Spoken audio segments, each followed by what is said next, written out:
আজ আমরা প্রায় 160 বছর আগে জন্মগ্রহণ করা সেই মহাপুরুষের জীবনের কিছু কাহিনী এবং তার সেই সিগমা রিপ্লাই সম্পর্কে জানব। কবিগুরু রবীন্দ্রনাথ ঠাকুর বলে গেছেন, যদি ভারতীয় সম্পর্কে জানতে চাও তবে স্বামী বিবেকানন্দের জীবনী পড়ে নাও। তাই আজকে আমরা এই ভিডিওর মাধ্যমে সেই স্বামী বিবেকানন্দের জীবনের কিছু বিখ্যাত ঘটনা এবং তার রিপ্লাই সম্পর্কে জানবো।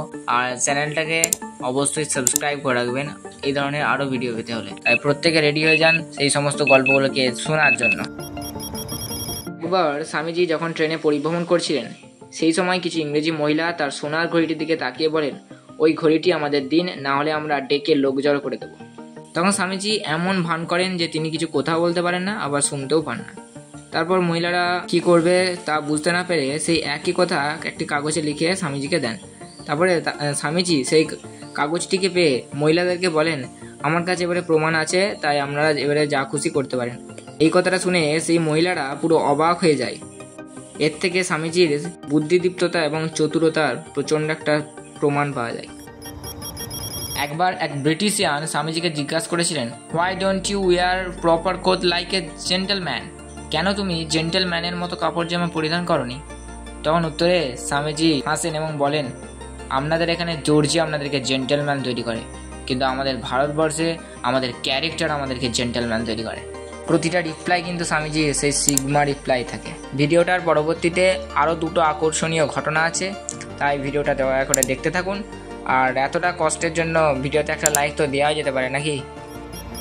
আমেরিকাতে পড়াশোনা করার সময় সেখানকার এক প্রফেসর তাকে মোটেই পছন্দ করতেন না। তাই একদিন দুপুরবেলা যখন স্বামীজি এবং সেই প্রফেসরটি একই টেবিলে বসে খাচ্ছিলেন, তখন প্রফেসরটি রেগে গিয়ে স্বামীজিকে বলেন, pigs do not sat next to swan, অর্থাৎ শূকর কোনোদিন রাজহাঁসের পাশে বসে না। তখন স্বামীজি সেটা বুঝতে পেরে সেই প্রফেসরটিকে উত্তর দেন, ঠিক আছে, আমি তাহলে উড়ে গিয়ে অন্য কোথাও বসছি। এটা বলার মাধ্যমে তিনি প্রফেসরকেই শূকর ইঙ্গিত করেছিলেন, যেটা বুঝতে পেরে পাশাপাশি সকলেই খুবই হেসেছিল। এভাবে যদি স্বামীজিকে কেউ অপমান করার চেষ্টা করতো, উল্টে স্বামীজি তাকেই অপমান করে ছেড়ে দিতেন। এটাই ছিল স্বামীজির ক্যারেক্টার।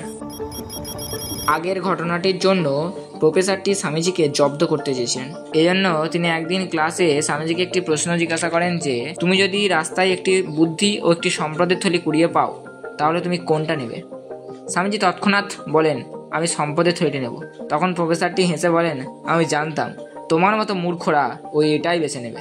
ওই একই স্থানে যদি আমি থাকতাম তাহলে আমি বুদ্ধির থলিটা নিতাম। তখন স্বামীজি হাসেন এবং বলেন, হ্যাঁ অবশ্যই, যার যেটা অভাব সে তো সেটাই নেবে। এইভাবে প্রফেসরটি আবার স্বামীজির কাছে অপমানিতই হয়ে যান।